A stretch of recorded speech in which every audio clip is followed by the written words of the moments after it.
नमस्कार दोस्तों। तो चलिए आज बात कर लेते हैं उन दो चेहरों की जो तेलंगाना में कांग्रेस की जीत की पटकथा लिख रहे हैं, तेलंगाना में कांग्रेस की जीत की रणनीति तैयार कर रहे हैं। वह कौन से दो चेहरे हैं जिन्होंने तेलंगाना में हाशियार पर पड़ी कांग्रेस को सत्ता राजनीति के विमर्श के केंद्र में ला दिया है। वह कांग्रेस जो कुछ महीने पहले तक लग रहा था कि वह तेलंगाना की रेस में अब कहीं नहीं है। शायद तेलंगाना की राजनीति अब बीआरएस और बीजेपी के बीच हो चली है। लेकिन दोस्तों, उन दो चेहरों ने अपनी मेहनत, अपनी रणनीति से यह साबित कर दिखाया है कि अब कांग्रेस की ही तेलंगाना में चलेगी और आने वाला विधानसभा चुनाव तेलंगाना कांग्रेस पार्टी के इर्द गिर्द ही लड़ा जाएगा। चाहे वह तेलंगाना की सत्ताधारी पार्टी बीआरएस हो कि चंद्रशेखर राव की पार्टी भारत राष्ट्र समिति या देश की सत्ताधारी केंद्र की सत्ताधारी भारतीय जनता पार्टी हो। अब इन दोनों का जो चुनाव अभियान है वो कांग्रेस के इर्द गिर्द जो है चला जाएगा और कांग्रेस के आगे पीछे ही अब पूरी राजनीति तेलंगाना की होगी। तो कौन से वो दो चेहरे हैं जिन्होंने सीन आउट हो चुकी, विमर्श से बाहर हो चुकी कांग्रेस पार्टी को तेलंगाना की राजनीति के मुख्य केंद्र में लाकर खड़ा कर दिया है और मुख्य केंद्र बिंदु बना दिया है। वो दो चेहरे हैं जिनका नाम हम आपको बता दें कि नंबर 1 रेवंत रेड्डी, नंबर 2 है जो सुनील कानगोलू। अब हम दोनों के बारे में आपको विस्तार से बताएंगे। दरअसल दोनों में एक फ़र्क है रेवंत रेड्डी जहां राजनीति के क्षेत्र में है, कांग्रेस के प्रदेश अध्यक्ष हैं, तो दूसरी तरफ सुनील कानूगोलू पर्दे के पीछे से कांग्रेस पार्टी के लिए रणनीति तैयार कर रहे हैं। मतलब कि एक चेहरा रेवंत रेड्डी जो राजनीति कर रहे हैं, जो राजनीतिक विषाद बिछा रहे हैं, तो दूसरा चेहरा है सुनील कानूगोलू जो पर्दे के पीछे से सियासी रणनीतियों को बना रहा है और सियासी रणनीति को अंजाम दे रहा है। अब आपको बता दें कि रेवंत रेड्डी कांग्रेस पार्टी के प्रदेश अध्यक्ष हैं तेलंगाना के, और तेलंगाना कांग्रेस को पहली बार एक ऐसा प्रदेश अध्यक्ष मिला है जो बिना थके, बिना रुके और बिना थके हुए, थमे हुए लगातार अपनी पार्टी को आगे ले जाने का काम कर रहा है। और कांग्रेस के तेलंगाना के प्रदेश अध्यक्ष रेवंत रेड्डी के बारे में आपको बता दें कि कोई ऐसा दिन नहीं जाता जब दूसरी पार्टी के नेता टूटकर कांग्रेस पार्टी में शामिल नहीं होने दें।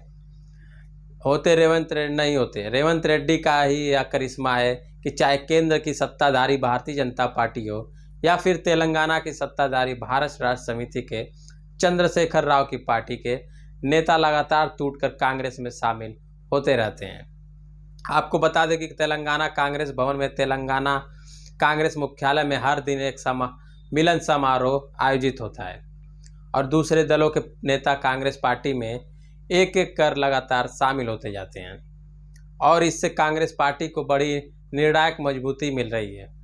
ठीक उसी तरीके का माहौल जैसे कर्नाटक में था, वैसा ही माहौल तेलंगाना में बनता जा रहा है और इस माहौल को बदलने के पीछे रेवंत रेड्डी की भूमिका से इनकार नहीं किया जा सकता। और रेवंत रेड्डी चूँकि प्रदेश अध्यक्ष हैं, पर्दे के सामने हैं, ऐसे में उनकी भूमिका का सबके सामने है। लेकिन अब बात करते हैं उस शख्स की जो पर्दे के पीछे से कांग्रेस की रणनीति तैयार करता है, यानी कि सुनील कानूगोलू ही वह शख्स है जिन्होंने कर्नाटक में कांग्रेस की प्रचंड जीत की भूमिका लिखी है। और आपको बता दें कि कर्नाटक में जिस तरीके से विधानसभा के चुनाव हुए हैं, देश के प्रधानमंत्री नरेंद्र मोदी ने जिसे अपनी प्रतिष्ठा का विषय बना दिया, प्रधानमंत्री नरेंद्र मोदी ने खूब मेहनत किया, खूब पसीना बहाया कर्नाटक में। इसके बावजूद भारतीय जनता पार्टी का सफाया हो गया और कांग्रेस की प्रचंड बहुमत जो है जीत हो गई। कुछ इसी से ही राजनीति पर कांग्रेस पार्टी आगे बढ़ रही है और कांग्रेस जो है उसी राजनीति उसे सीधे हुए कदमों से तेलंगाना में भी पूर्ण बहुमत के साथ शानदार सत्ता बनाने के लिए या शानदार तरीके से सत्ता में वापसी के लिए जुगत भिड़ा रही है। और आपको बता दें कि सुनील कानूगोलू के बारे में, सुनील कानूगोलू एक रणनीतिकार हैं, चुनावी रणनीतिकार हैं, कह सकते हैं राजनीतिक रणनीतिकार हैं, या कह सकते हैं चुनाव प्रबंधक कह सकते हैं। और इन सब के अलावा आपको बता दें कि सुनील गोलू बेहद लो प्रोफाइल रहते हैं। चुनावी रणनीतिकार के तौर पर देश के ने प्रशांत किशोर को भी देखा है और देश प्रशांत किशोर के से भी अवगत है, लेकिन प्रशांत किशोर जो हैं मीडिया में छाए रहते हैं, मीडिया में बने रहते हैं, जबकि इसके ठीक उलटा सुनील कानूनगोलू सिर्फ अपने काम में ध्यान रखते हैं और वो अपनी टीम के साथ मिलकर जिसके लिए काम कर रहे हैं बस उसके लिए काम करते हैं। और तो और दोस्तों, आपको बता दें कि सुनील कानूनगोलू का अपना काम करने का थोड़ा तरीका अलग है। वो जनता के साथ व्यापक और विस्तृत जनसंपर्क करने में विश्वास करते हैं। और जो है सुनील कानूनगोलू की एक और खासियत है, विरोधियों के भाषण की काट निकालना, अपने लिए घोषणा पत्र बनाना, एजेंडा तैयार करना, दूसरों के एजेंडे का बैंड बजाना, यह काम सुनील कानूनगोलू और उनकी टीम खूब बहुत सलीके से करती है, शानदार तरीके से करती है। इसके साथ ही आपको बता दें कि प्रचार के नए नए तरीकों को याद करना, सरकार को उनके कारनामों के हिसाब से बेनकाब करना और कैसे जनता के बीच अपनी बात पहुंचाया जाए, इसमें सुनील कानूनगोलू माहिर हैं। इसके साथ ही आपको थोड़ा उनके बारे में बता दें कि वो तो 41 साल के सुनील कर्नाटक के बेल्लारी के रहने वाले हैं।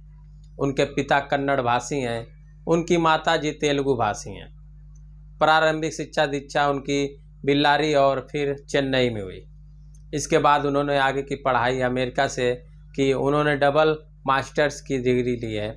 उन्होंने कई बहुत लंबे समय तक एक मैनेजमेंट कंपनी के साथ भी काम किया है, मैनेजिंग कंसल्टेंसी एजेंसी के साथ। तो ऐसे में सुनील कानूनगोलू एक अच्छे खासे प्रोफाइल वाले व्यक्ति हैं और वो एक तरीके से कह सकते हैं कि अस्थायी तरीके से कांग्रेस के साथ जुड़कर काम कर रहे हैं।